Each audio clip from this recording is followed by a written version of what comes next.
रहे हैं next 9 life और मैं हूं आपके साथ साक्षी। वेटरन एक्ट्रेस और बॉलीवुड की खूबसूरत हसीनाओं में से एक रेखा 68 साल की होने वाली है। वे 10 अक्टूबर को अपना 68वां जन्मदिन सेलिब्रेट करेंगी। उनका जन्म 1954 में चेन्नई में हुआ।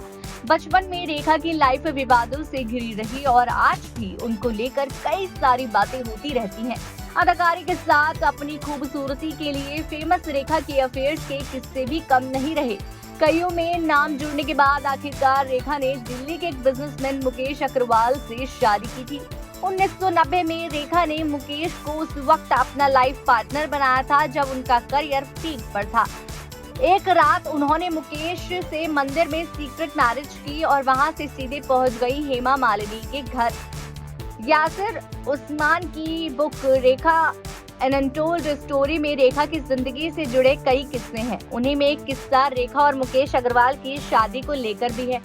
आपको बता दें कि मुकेश से शादी करने के फैसले में रेखा ने कोई जल्दबाजी नहीं की थी।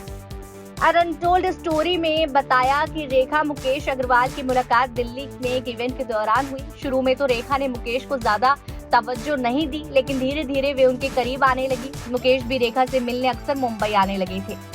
राइटर यासिर हुसैन ने बुक में जिक्र किया कि वो दिन आ गया जब मुकेश ने खास तौर पर मुंबई आकर रेखा को शादी के लिए प्रपोज किया।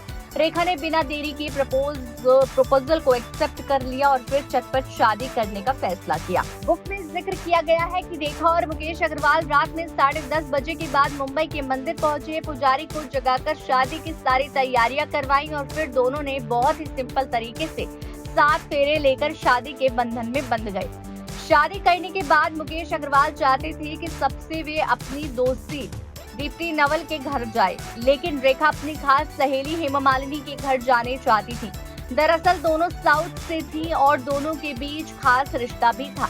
आधी रात को रेखा पति के साथ हेमा मालिनी के घर पहुंची। हेमा ने जैसे ही रेखा की मांग में सिंदूर और गले में वरमाला देखी तो उन्होंने तुरंत कहा, अब ये मत कहना कि तुमने इससे शादी कर ली है। लेकिन रेखा की हाँ सुनते ही वो चौंक गई।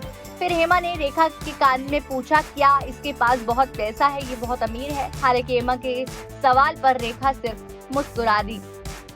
आपको जानकर हैरानी होगी कि रेखा और मुकेश अग्रवाल की शादी महज 9 महीने चली और एक दिन मुकेश ने रेखा के ही दुपट्टे के फांसी लगाकर आत्महत्या अपनी जान ले ली। इसके बाद मीडिया ने रेखा को नहीं बख्शा। रेखा को लेकर जमकर कहानियां छपी। वे लोगों को जवाब दे देकर थक गई और फिर उन्होंने चुप्पी साध ली। रेखा ने बतौर चाइल्ड आर्टिस्ट अपने करियर की शुरुआत की थी। धीरे धीरे उन्हें बॉलीवुड फिल्मों में ऑफर्स भी मिले। उन्होंने 1970 में फिल्म सावन भादो से बॉलीवुड में कदम रखा। शुरुआती दौर उनका अच्छा नहीं रहा, लेकिन फिर उन्होंने अपने काम को गंभीरता से लिया और उनकी पहचान बन गई।